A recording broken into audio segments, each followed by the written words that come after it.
Good afternoon, folks. How's it going?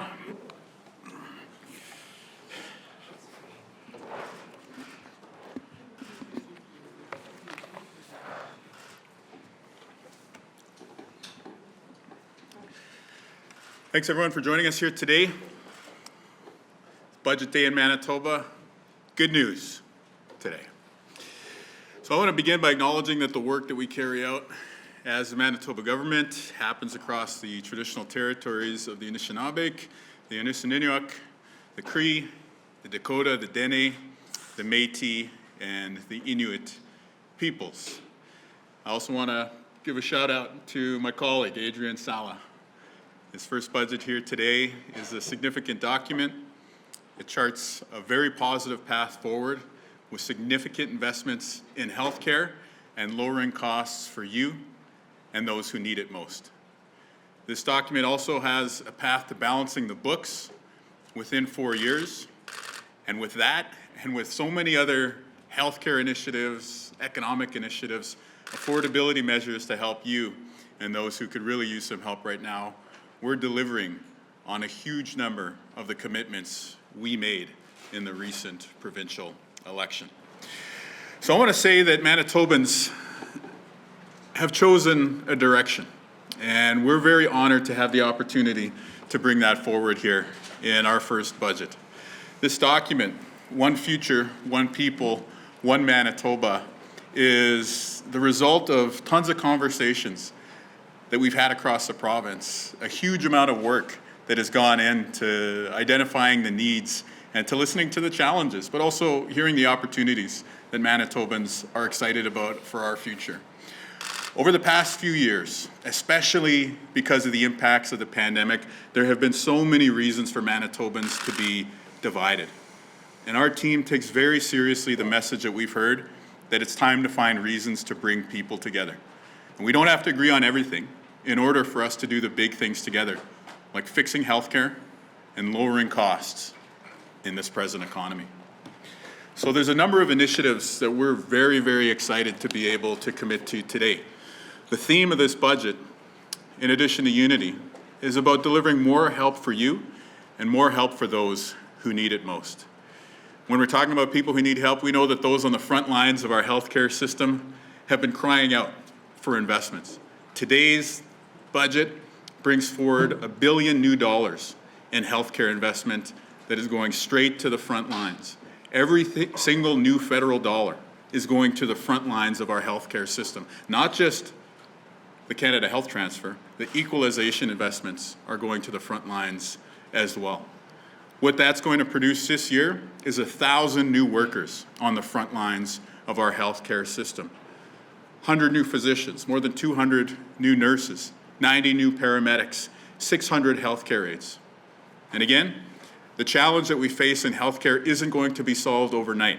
But based on the investments in this document, you are going to start seeing improvements in healthcare this year. We also are committed to moving away from papyrus as the medium of record in healthcare. And this year, we will be bringing in plastic health cards here in the province of Manitoba. And, of course, we're honoring our commitment to build a new emergency room at the Victoria ER, as well as in Eriksdale. And the design work to get those projects started is included in this year's budget document. Of course, we know that we need the staff to be able to do so, and that's why our healthcare commitment starts with the staffing. But we're seeing encouraging enough news on the recruitment and retention front to be able to move ahead with the emergency room commitments we made in the recent election. When it comes to the economy, we all know that Manitobans have been struggling with inflation for the past few years and that interest rates remain high today. And so there's still this lagging impact that Manitobans are feeling. And that's why we're committed to helping you with the cost of living week after week, month after month, by extending the fuel tax holiday by another 3 months. Beyond this, we're also bringing in a $1,500 homeowners affordability tax credit. This is going to help you. This is going to help those who need it most. 83% of Manitobans are going to be doing a lot better under this approach than they did under the previous government.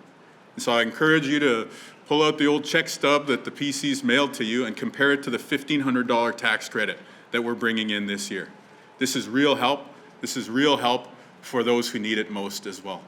And of course, through so many other priority areas that we've heard about, whether it's the need to end chronic homelessness, the need to take action on the climate crisis, the need to respond to the overdose deaths and the addictions challenges that we're seeing in so many parts of the province, we are charting a path forward. It's a path forward that's built in compassion, it's built on listening to the evidence, and most importantly, it's built on listening to you. And so this document has brought forward and unified many of the opportunities and challenges and thoughts and dreams that we've heard from Manitobans.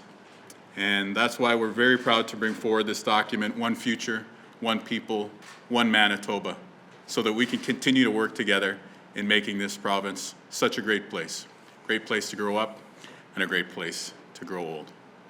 So on a personal level, it is a huge honor to have the opportunity to bring this forward for you, the people of Manitoba, to have the opportunity to work with my colleague and others to undertake this challenge on behalf of the people of Manitoba.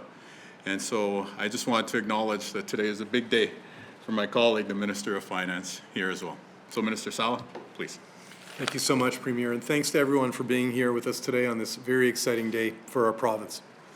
Today, we are introducing our first budget to rebuild healthcare and to lower costs for families in our province. It's been a very challenging 7 years here in Manitoba. The previous government cut healthcare, they closed desperately needed health centers and ERs, and they disrespected the hard work and skills of frontline workers in Manitoba. They failed Manitobans when they were sick and when they were vulnerable. And in those 7 years, under the previous PC government, families saw their costs go up and up and up. They spiked hydro rates, they increased rent, and they passed on the costs of a slowing economy because of their decisions onto the people of Manitoba. It's left people struggling to keep up and to save for the future. Now, in the face of these challenges, it would have been easy for folks to feel helpless and to give up. But that's not the Manitoba way. And as the Premier just stated, what we saw instead was a province who chose a new path. Manitobans chose to believe that we could do better for the people of our province. And 6 months ago, they chose to elect a new government.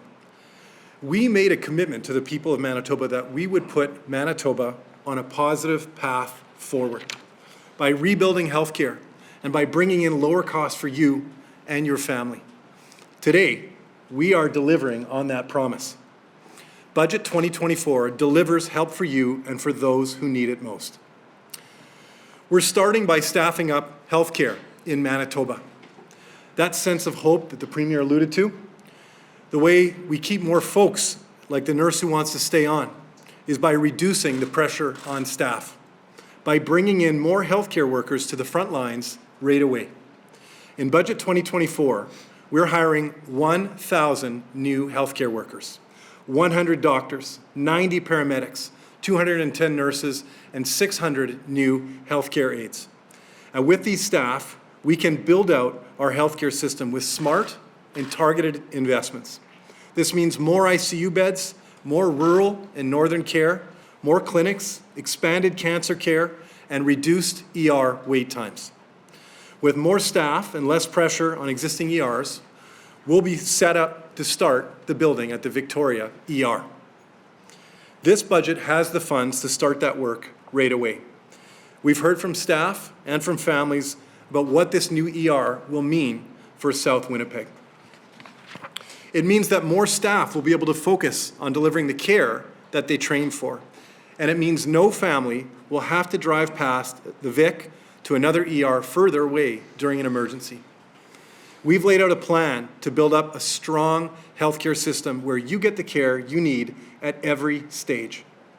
And while we work towards this, we are taking common sense action to make existing services better for you, like finally bringing in plastic health cards and getting rid of the wait time to get your card replaced. No more torn, soggy pieces of paper to get the care you need. Because it's about time healthcare in Manitoba worked for you, from health cards to ERs and everything in between. When our team set out to put this budget together, we wanted to hear directly from you, the people of Manitoba, to know what your priorities are, what your hopes are, what you want to see in this budget. Nearly 40,000 Manitobans answered our call to share their priorities for budget 2024, and I had the honor of speaking with many of them. What we heard resoundingly is the reality and the impacts of rising costs, the difficult conversations families have been having at their kitchen tables in every part of Manitoba. We heard about the difference that the gas tax is having for people in this province, of the freedom that lower costs create for your family. And we know it's meant a bit more left to put into savings at the end of the month, less worries at the grocery store, and being able to buy your kids sports equipment for the next year. We are extending the gas tax cut, as the Premier stated, and we're bringing in a tax credit to save homeowners $1,500 a year. We are lowering costs across the board for Manitobans and their families. We're delivering help for you and those who need it most. Manitobans want the best for their family and their community and for our province to be better. But after 7 years of cuts and freezes, crime and inequality have gotten worse. We're going to do something about that. This budget invests in kids and in families, so every child in Manitoba has what they need to reach their full potential. That means food in every school for every kid who needs it. We're doubling the prenatal benefit, making it the highest in Canada, so more children in our province can see their 18th birthday. And this budget takes action that is tough on crime and is tough on the causes of crime. We're giving law enforcement the tools they need to keep our streets safe and to crack down on organized crime. We're hiring mental health workers to treat Manitobans in crisis with the compassion and dignity that they deserve. This budget also includes investments to expand treatment options and the number of detox beds in our province. And it helps us open a supervised consumption site in Winnipeg, because actions like this save lives. We're helping our relatives sleeping rough by building more social and affordable housing across the province to take the first steps to a better path. And we believe if you take the first step, government should be there for you.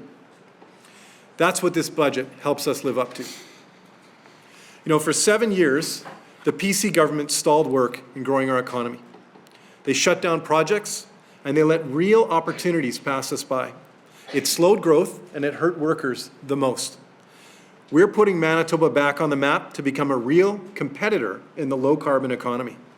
We have the building blocks in place, and this budget will bring those pieces together to grow an economy that includes everyone.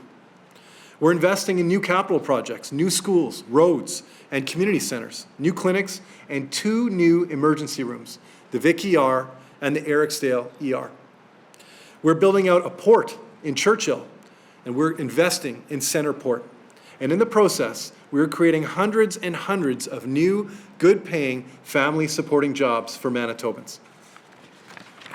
We're going to realize our potential here in Manitoba as a leader in the low-carbon economy, as a province rich with critical minerals, by taking on projects the right way with real nation-to-nation consultation with First Nations and Métis governments. We're building up our economy with good jobs for Manitobans so more people and their families see the benefits of economic growth in our province. This budget balances the need for immediate action to undo 7 years of damage with a plan to make life better in the long term. The former government has left Manitoba not only with a healthcare system in crisis, but also with a historic deficit of nearly $2 billion. We know there are some who will say that the only way we can reach the balanced budget is to leave some people behind, to make cuts, to close services, and divide the people of Manitoba. But that's not who we are. That's not the government the people of Manitoba chose. They chose our team because, like us, they believe that we can do the difficult things if we do them together. We can fix healthcare, lower costs while charting a path back to balance. We can take a measured approach that makes smart, strategic investments where they will make the most impact for Manitoba families while being responsible with the province's finances. With Budget 2024, we can build a positive future for Manitoba together. one where there's help for you and help for those who need it most. Here, here. Thank you, Premier. I think we got time for questions. Yeah, for sure. You're taking in an extra, projected to take in an extra $148 million full year once the property tax changes are in effect next year. And I'm just wondering, how do you see that impacting commercial buildings that won't get the homeowners tax credit, apartment buildings and the people who rent them, and homeowners? Because just running the math by your finance officials here, sounds like a lot of people with homes, depending on the mill rate and the school division, a lot of people with homes assessed at over 420 are going to be paying more. We're delivering more help for you and more help for those who need it most. I invite anyone to look ahead to the $1,500 homeowner tax credit we're bringing in and compare it to the checks that the previous government mailed out.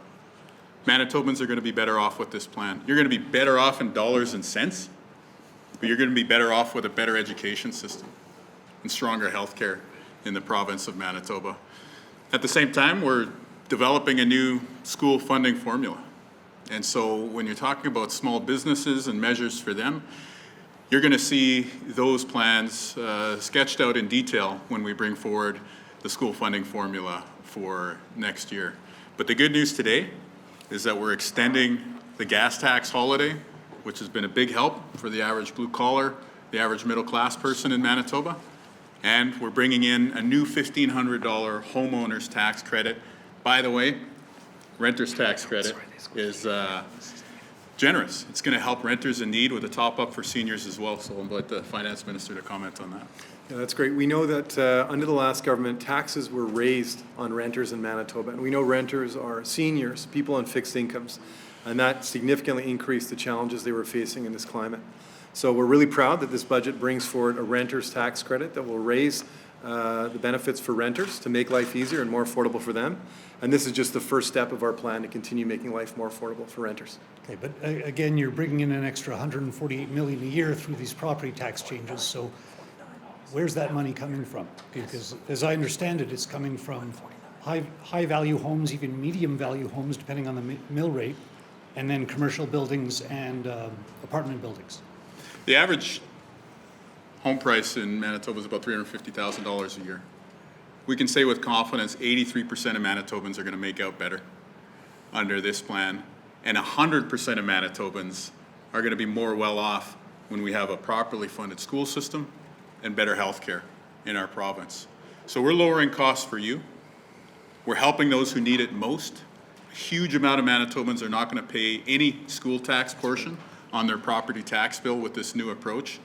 So on the one hand, in this document here today, we're charting a course to balancing the books while ensuring that many, many more Manitobans don't have to pay any school property taxes whatsoever, while still ensuring that there's broad help for renters and for so many other people in Manitoba.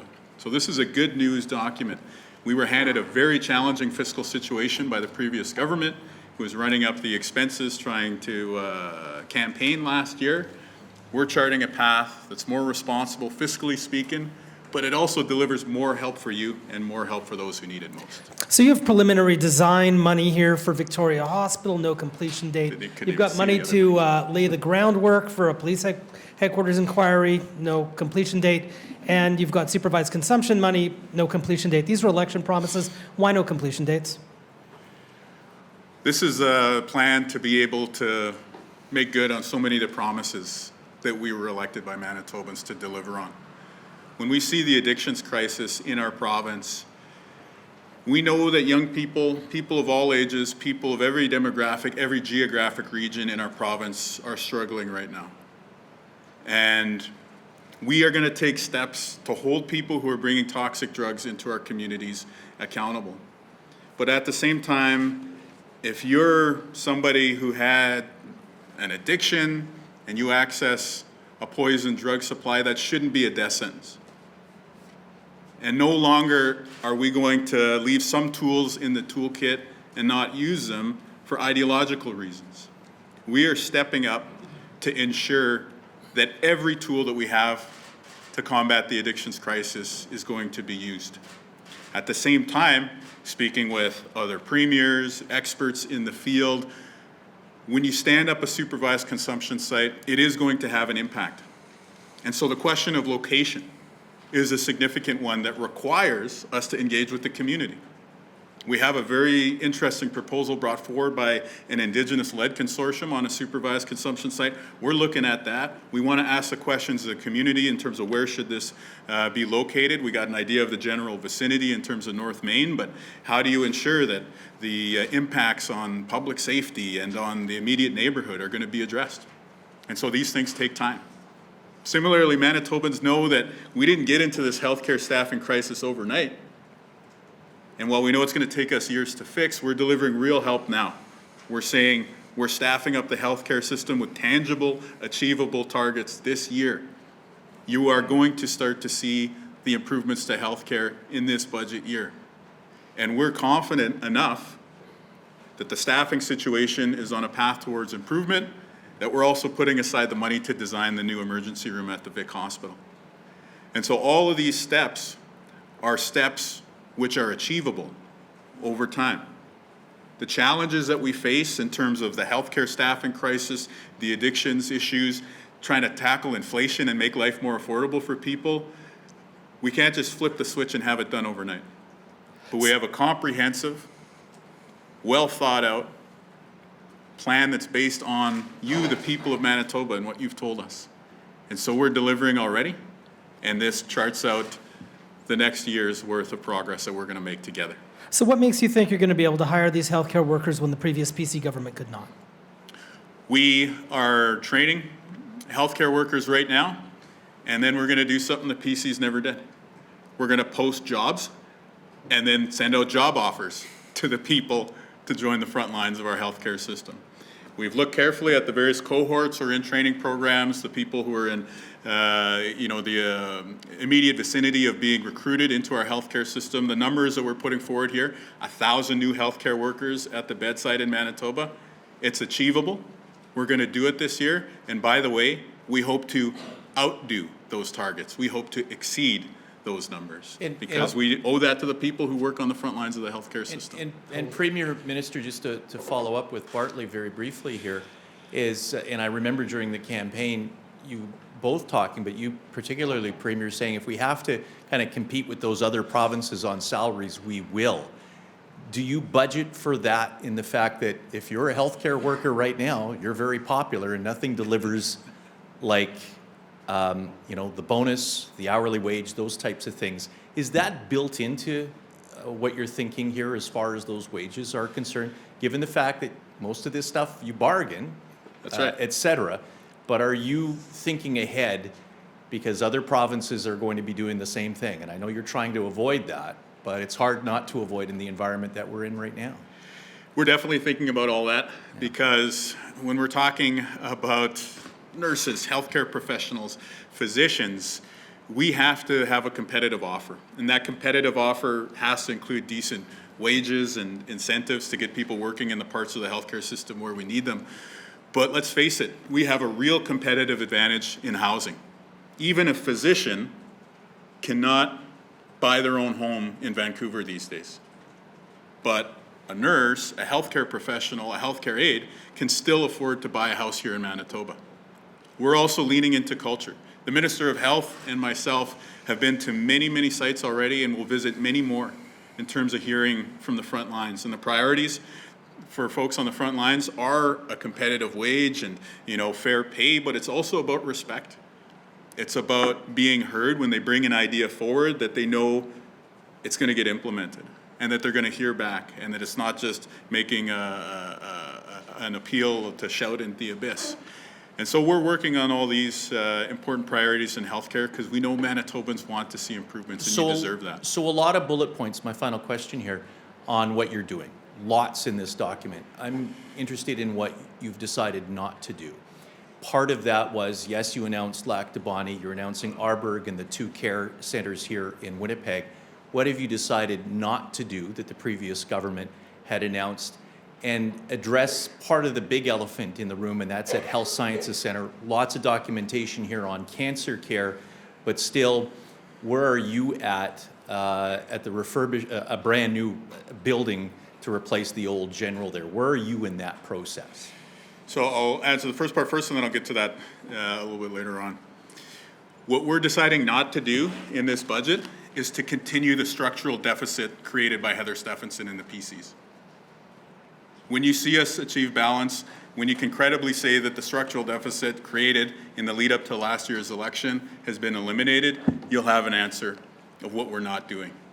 What contributed to the structural deficit and the emergence of that under the previous government was runaway capital costs.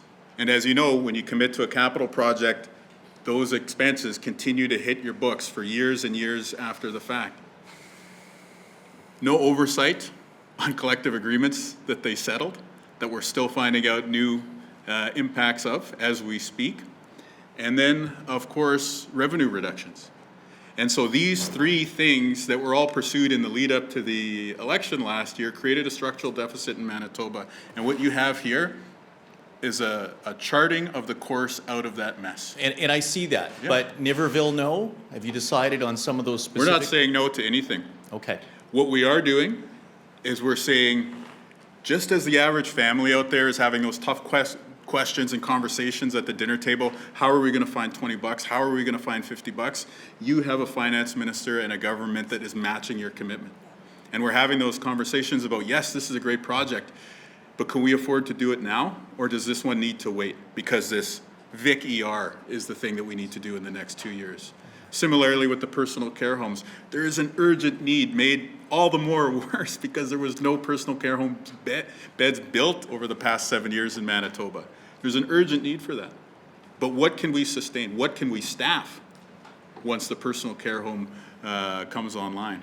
And so this budget document thoughtfully, credibly, judiciously charts a course towards balancing the books, investing in your family, and of course, fixing healthcare. How will you, all that being said, how will you balance the books in 4 years? Like, is it, are you hoping for more revenue, help, increased transfers from the federal government? Like, how are you going to do it?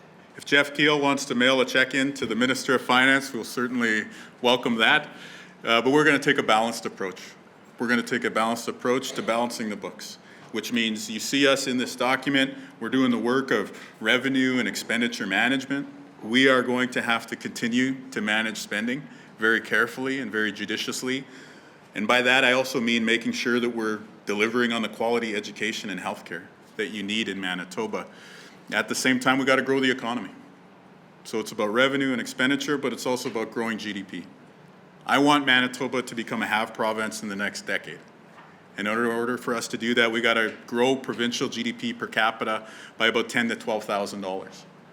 And the way that we do that, best economic plan is an education plan. When we need to grow the GDP in this province per capita, that means trades programs. It means training programs for people to join the workforce, childcare, education. It means post-secondary investments. And I think when we do those things, that's how we're going to grow the economy. When you hear the PCs criticize us for investing in people, then I hope you understand that they're also criticizing us growing the provincial economy. So we're going to take a balanced approach when it comes to the books. Simon Deschamps de Radio-Canada, en français, qu'est-ce que vous souhaitez que les gens retiennent du budget ce soir quand ils vont regarder les nouvelles? Bien, cet budget a de grands investissements dans le système de santé, 1 milliard plus de dollars, mais aussi 1000 plus de personnes qui travailleraient cette année dans le système de santé. Et puis, il y a beaucoup d'aide pour vous et pour ceux qui l'ont besoin dans la province, c'est-à-dire les impôts sur l'essence vont continuer d'être éliminés. Puis, en même temps, nous avons aussi une nouvelle étape pour appuyer vous, chez toi. Les 1000 nouveaux métiers, les 1000 nouveaux postes, est-ce qu'on est sûr que c'est pas des postes vacants qui sont remplacés ou que c'est 1000 nouveaux médecins? Oui, c'est ça. Yeah, c'est nouveau. Ouais. So you're adding up on the force that is still existing? Yes. Good. Just going back to the question of healthcare workers and recruitment, it sounds like you're relying on Manitoba's low cost of living. Could you give us a little bit more information about how you plan to get 1,000 healthcare workers added to the system, and we already have negotiated settlements for wages and salaries for these people. So what is the extra, or what is it besides Manitoba's low cost of living or low inflation or low housing costs? What is the plan? We're going to add 1,000 people to the front lines of our healthcare system by offering a job to everybody who graduates. And that's something that the Minister of Health and myself are going to take personal responsibility for. We're going to have a competitive wage offer. By the way, we're going to remind everyone that your dollar goes further in Manitoba, especially as we extend the gas tax holiday and we bring in a $1,500 homeowners affordability tax credit. And our government is committed to improving the culture of the workplace in healthcare. We're going to work with nurses and with those on the front lines to ensure that there's respect in the workplace, that there's work-life balance, and that you are going to be able to practice the job that you signed up to deliver on. This question of culture in the workplace is absolutely essential to retention and to all the other future steps that we want to make with the Victoria ER and CancerCare and bringing minor injury clinics closer to you. We're bringing the resources to the table with this year's budget document, and we're going to back that up with action in terms of how we deliver healthcare for you, the people in Manitoba, as well as those working on the front lines. Do you have a reasonable timeline set as to when you have instructed your department to have 1,000 extra people in place, i.e. this time next year, this Yep. time 2 years from now? This is our one-year target. Right, so by this time next year, there should be 1,000 new healthcare workers? Yeah. This time next year, there should be 1,000 new healthcare workers, and hopefully the Minister of Finance and myself and the Health Minister and the rest of our team are coming forward with an ambitious plan to build on that success and hire even more people for the front lines. And on the timeline, I think I heard you mention with Richard something about within 2 years for Victoria, so is that what you're thinking, that it'll reopen that ER within 2 years? Shovels in the ground, 2 years. Yes. I have another question, sorry. Yeah, I just wanted to ask about the decision about the pandemic review versus the police headquarters inquiry. So Yeah. you're, committing $500,000 for a pandemic review. That was such a major pivotal moment in Manitoba's history. There could very well be another pandemic around the corner. What's the priority here? Like, what was the reasoning for, you're dedicating, $500,000 just to start laying the groundwork for a police headquarters inquiry. Meanwhile, the pandemic that was so devastating is getting a $500,000 review. It sounds like you just want to turn the page on that and move along. Is that right? I think everyone in Manitoba wants to turn the page on the pandemic. We sacrificed so much during COVID. It started with us going outside and banging pots and pans for one another, and it ended with us yelling at each other. And how many family meals did we miss out on? First, because we were on lockdown, and later on because some folks in the family were vaccinated and other folks opposed vaccination. And in thinking about a pandemic review, what we've decided is that we absolutely need to go through a thorough exercise of asking what happened, what worked, what didn't, what should we do better for next time, because we got to bring back forward-facing recommendations for the people of Manitoba. But in the eyes and under the auspices of unity, of bringing people together, relitigating the past 4 years of division is not in the best interests of us living together as one Manitoba. Instead, we're looking for reasons to bring people together. So we are going to ask the tough questions about what happened during the pandemic and what can we do better to prepare for future crises, whether they're public health related or not. But we think it's time for us to move forward as one people in one province. The next 3 fiscal years have larger deficits than what you ran on your party platform costing, while the last fiscal year has a higher surplus in the last fiscal year compared to what is in your party's election platform. So again, going back to the deficit, how do you exactly plan on still accomplishing all your promises while also at the end, by 2027-28, bringing the province to an $18 billion surplus? 18 million, sorry. Yeah, with an M. Yeah, I mean, the one mistake we made in putting our platform together last year was believing the PCs. We came in the day after the election and realized that what they had put together for fiscal projections was nonsense. I'm a no-nonsense person. So is the Minister of Finance. And so we've charted a credible path forward to fixing the fiscal situation here in Manitoba. And so how are we going to do it? We're going to take a balanced approach. We're going to look at the revenue and expenditure picture. We're going to do the hard work of controlling costs within year and then identifying where we can do things a little bit more efficiently, just like the average Manitoban out there is finding ways to tighten your belts. We think that your government should do the same thing. And we're going to grow the economy too.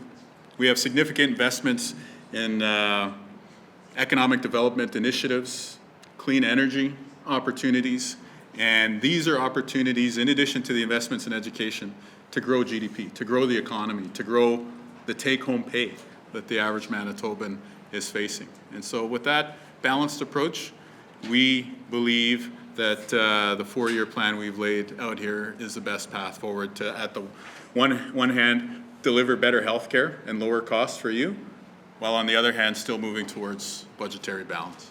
I know you mentioned efficiencies, but is there any promises that can either be scaled back or even be cut? On budget day, we will not be scaling back any of our ambitious agenda. In fact, we're saying very clearly, this is the baseline, and we hope to exceed the investments in healthcare, and we hope to be able to lower costs for you even further in the future. The safe consumption site planned for Winnipeg, do you have a timeline on when that's going to open? Well, we use the term supervised consumption site, just like very sort of judiciously on this topic.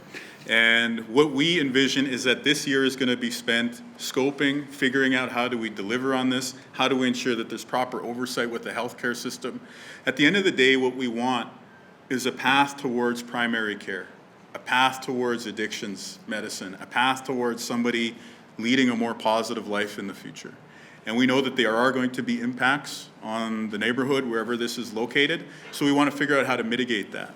We want community buy-in. We want to ensure that there's culturally appropriate supports. And so all these things we think are going to take a year for us to sort out, and then next year we'll be coming back with the operational plan for how do we run a supervised consumption site as part of a broad addiction strategy. So planning to have that running in whatever fashion it looks like next year? Yes. Bonjour, vous avez déjà répondu à cette question en anglais, mais je vais vous la poser en français. Ouais. Quel est votre plan pour atteindre un budget à l'équilibre dans 4 ans? Bien, le plan pour trouver une façon d'équilibrer le budget, c'est d'équilibrer notre approche, c'est-à-dire qu'on doit regarder aux questions dans le budget, les besoins de la population, mais en même temps, nous devons agrandir l'économie. Alors, en même temps qu'on regarde la situation économique pour cette année, nous avons aussi des grandes priorités pour agrandir l'économie manitobaine. Merci. Merci à toi. A question here. So you're pledging to open a supervised consumption site, and you're looking to crack down on drug traffickers. But we know that people use substances; they will always use substances. Why not look at safe supply? Taking a significant step, such as the supervised consumption site in Manitoba, is one that we know is backed up by the evidence, the experts in addictions medicine. But after the past 7.5 years, under the PCs, where this is ruled out for ideological reasons, we also know it's going to be a big step. And we have to take the time to get it right. And so that's why we're pursuing this initiative judiciously and methodically. We're going to take the time to talk to community, to talk to experts, to stand up this new facility in the right way. And we also want to monitor the progress along the way. One of the important initiatives that we're undertaking in government is to ensure that when we stand up a new program, we're following the data and the results. And so it's really important for us to be able to take one step at a time. The addictions crisis is one that is costing lives for people that we care about in the province of Manitoba. And because the stakes are so high, we have to get it right. The budget includes commitments to establish a seniors advocate office, as well as an office for retention recruitment of healthcare workers. Not seeing any specific funding allocations for that. Can you provide more details about when those offices will be established? Yeah, they'll be set up this year. Any details on specific funding arrangements? Yeah, we can follow up with all of the funding details you're looking for offline. Question over here. There have been some high-profile promises regarding a credible net zero pathway in this budget, part of a plan to move away from the federal backstop carbon tax. I see a couple of broad funding lines in here, but could you provide a little bit more detail on how Manitoba is going to be moving towards that net zero target in the next year? Yeah, moving to net zero and doing our part to solve the climate crisis is a huge priority for Manitobans. And so we're going to electrify transportation and home heating in Manitoba. At the same time, we know that being a careful and responsible steward for Manitoba Hydro is something approaching a sacred trust. You know, the Minister of Finance and myself share this view that when we're talking about hydro, we're talking about the economy and reconciliation, we're talking about the climate crisis, we're talking about good paying jobs, we're talking about affordability. All of these are huge priorities.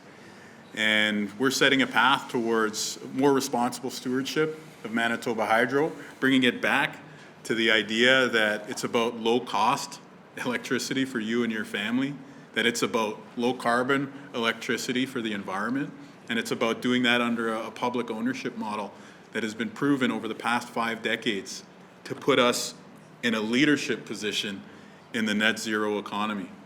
That is not just of the future, it's here right now. And so for us, the EV rebate, a plug-in hybrid electric rebate, that's a significant step towards electrifying transportation in Manitoba. And we're doing it in what we think is a way that will help lower and middle income Manitobans to be able to finally access electric vehicles and plug-in hybrids. That's why we have the consideration for used vehicles as part of these measures. At the same time, going to ground source geothermal, heat pumps to be able to electrify home heating is a really important priority for the homeowners themselves. It also frees up electricity on the grid. And by the way, we're planning to deliver that in a way that creates good paying blue collar jobs for the people who do the installs as well. And so we have a credible path to net zero in Manitoba. And today's budget document, I think, shows the new initiatives they're going to set us forward on that course. Just on the EV side of things, is there an investment in charging infrastructure as well as the rebates? And what we can say is that we will be seeing charging infrastructure coming up. This budget does not outline that, but that is definitely something that we know we need to move forward with. Starting out today, though, we're focused on bringing those subsidies to help make EVs more affordable for Manitobans, because we know there are a lot of Manitobans who want to make the switch so they can save money on fuel. This allows them to do that. So it's a great example of the kind of work that our government does, and I think to use the language of the Premier, if you want to make the type of change, if you want to work towards electrifying your home infrastructure, you deserve a partner in that, and this government is willing to be that partner in that. And just on the news you can use side, the EV rebate is retroactive to last August. And we did that in consultation with industry to ensure that all the questions about affordability and supply of plug-in hybrids and electric vehicles will be predictable and manageable. So again, if you're seeing the announcement today, you bought an electric vehicle or plug-in hybrid within the past few months, you can access the support that we're laying out here. And if you're planning to make that switch now, then we're going to be there to help you as well too going forward. Minister Sala, how will your plan to eliminate the deficit in 27-28, how will you adjust it if federal Conservative government is elected next year and they slash federal transfer payments the same way the previous Harper government did? Look, we don't have a crystal ball, so we don't know what's going to happen at the federal level in terms of elections. But we do know that we expect those federal transfers to remain stable for the coming immediate years. In the meantime, we budget responsibly. We put together a good plan, just as we have with this budget, where we focus on setting a target for a balanced budget at the end of our first mandate. Unfortunately, what we saw under the last government was the opposite. We saw them fail to budget adequately for 23-24, set unrealistic targets, made a number of sort of in-year massive spends that hadn't been planned or budgeted for, and that put us in a tough spot. We're going to be taking a very different approach, focused on transparency, a measured approach that will get us to that path to balance. So let me ask that question a different way then. How will you make Manitoba a have province so that we don't need to continue to rely on those federal transfer payments just to make ends meet every year? Well, the Premier alluded to that earlier when he talked about the work we're going to do to grow our economy, right? There's a lot of investments outlined in this budget that talk about how we build our low-carbon economy that will grow jobs in the province, help create an all-Canadian bus build-out at New Flyer, growing our critical minerals economy, expanding our role as a logistics and transportation hub. These are all things that will help grow our provincial economy, grow GDP, and ultimately help to get us to the path to becoming a have province. And that's the important work we're here to start us on that path towards. No, that's right. And what I would say is in too many parts of Manitoba, we don't even have an unemployment problem. We have a participation problem. And we need to bring people into the workforce. So when we talk about trades, when we talk about training for childcare and educators and healthcare workers, LPNs, healthcare aides, we're talking about throwing the doors open to more Manitobans to be able to embrace good paying jobs. That is how we're going to grow GDP per capita to become a have province. It's by increasing opportunity for more people in Manitoba. And when we talk about us being better able to withstand hypothetical changes in federal transfer payments, balancing the books is one of the crucial steps that we could take towards that future. And so it's really, really important that we set up a chart towards balance while still ensuring that we have the resources to fix healthcare and to lower costs for your family. If I could just get a clarification on the police headquarters inquiry. Yes. The word inquiry, does that mean a full commission of inquiry where? Correct. And the reason why, as you well know, those are serious undertakings that require significant resources and legwork to stand up, and that's why the amount in the budget year this year is sort of for the startup phase. My colleague Bart Kivas wants me to Are you guys ask about the scope. tag team? Yeah, about the scope. Kivas Keel tag team. Yeah, the scope of the inquiry, will it go beyond that, or will it be specific to the police headquarters? Will it go beyond that? Or will it be specific to the? It would deal with that specific issue, generally speaking, right? So I know that there's a bunch of ancillary issues to the police headquarters that Manitobans are rightfully asking, what happened? How do we prevent this from happening again? And are there accountability questions here? So those are the questions that we want to answer through this project. And I would say that the biggest question we want to answer is how do we prevent something like this from happening again? And so part of the scope would probably include tasking this commission of inquiry to say, here's what happened within this unique set of facts, but what exists in the current legislative framework in Manitoba that might need to be addressed to prevent something like that from happening again? The budget anticipates a decline in revenues from MPI and liquor and lotteries, and yet there's also a 5% decrease in MPI rates coming. Can you talk a little bit about that, about the decrease in rates and whether or not the PUB is going to be overseeing this? Just maybe, did I miss something? I don't know. Well, yeah, the Public Utilities Board has oversight over auto insurance rates, and we're sharing the good news that there'll be a 5% reduction in terms of the cost of Autopack here. And we're really committed to strengthening the PUB, which was undermined under the previous government. We're doing that to help with Autopack. We're doing that to help with Manitoba hydro rates as well. And so we'll be investing both in terms of budgetary resources, but also in terms of legislative authority for the PUB to strengthen the tools that they have to save you money. So they could override that decrease if they thought that it was, not prudent? The hypothetical questions that I don't think we're going to engage in. We've got a document here that lays out a lot of ways to save you money in black and white. Just have a quick one. The supervised consumption site, if there's 2 million budgeted for that, but it's not going to open till next year, what's the 2 million for? It's to engage with the community. It's to talk to experts and figure out how can we add an important tool to the fight against the addictions crisis while keeping the broader safety of the community in a good position and, in fact, to advance it. And so that's going to require a significant amount of work.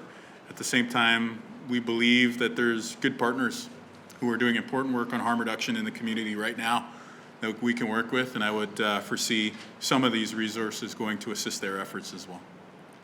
We're now going to go to Zoom.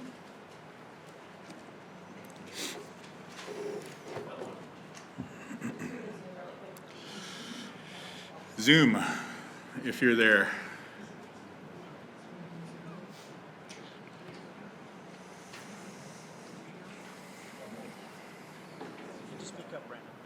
The magic of Zoom. Maybe we'll just stick in the room unless our Zoom folks are ready now. Just in regards to the funding for the search of Prairie Green landfill. Yeah. Realistically, when do you expect that actual search to begin? Could it be this year, or do you anticipate it'll be next year? I'm not going to talk about timeline. Yeah. And I noticed in the budget it mentions searching the landfill for Morgan Harris, Mercedes Myron, and Buffalo Woman. The police, there's obviously a strong belief that Ms. Harris and Ms. Myron are in that landfill. The police have said before there's no definitive location that they have, at least publicly they've said that, for Buffalo Woman. Is it believed that Buffalo Woman is in that same section of landfill as well?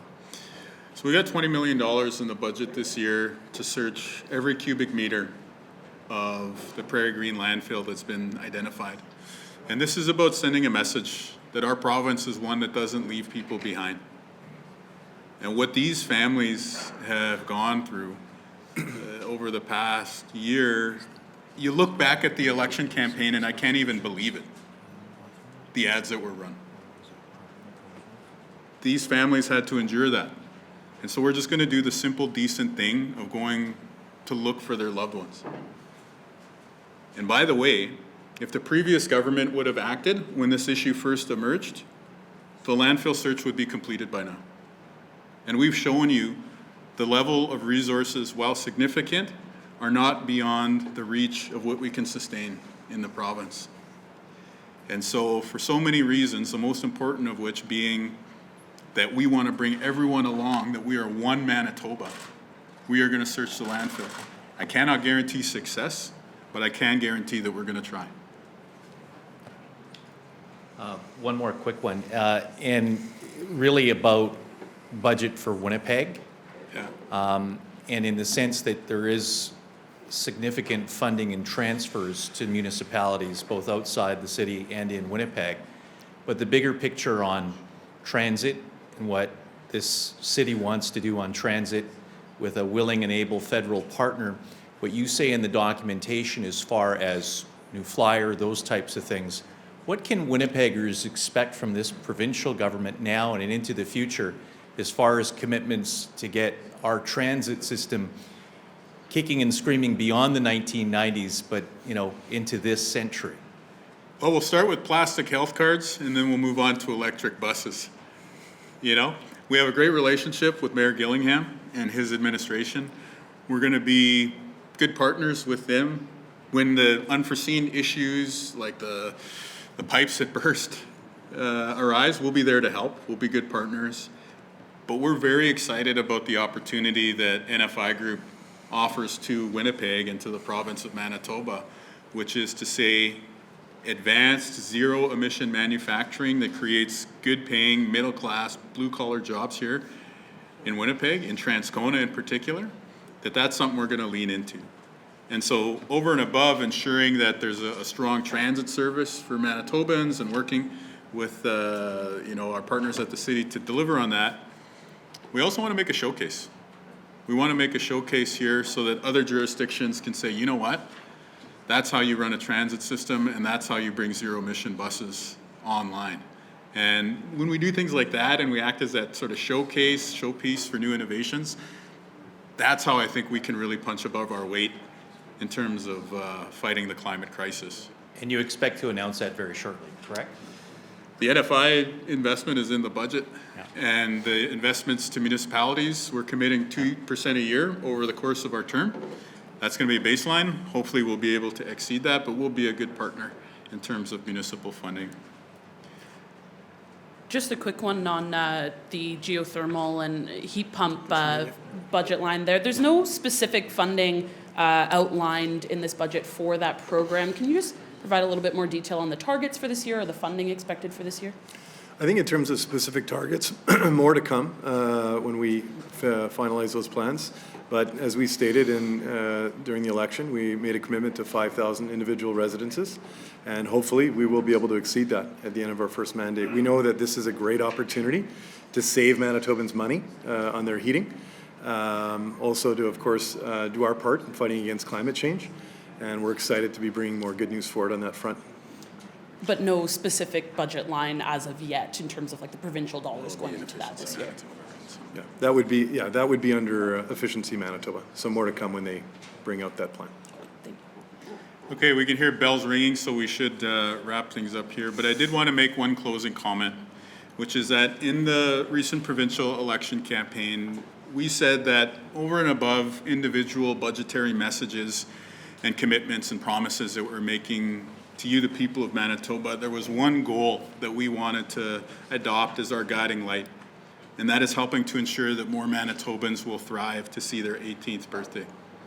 And so within the budget papers that we're sharing here today, there are a suite of measures, doubling the prenatal benefit, which has been shown empirically to lead to higher birth weight in infants in Manitoba, ensuring that there's a smoke detector in every home in Manitoba, including on reserve, ensuring that there's resources to fight fires, ensuring that there's going to be testing for STBBIs and the ability to access primary care for people who are pregnant, the ability to prevent injury, the ability to ensure that when a kid shows up for school, they're not going to be in class hungry.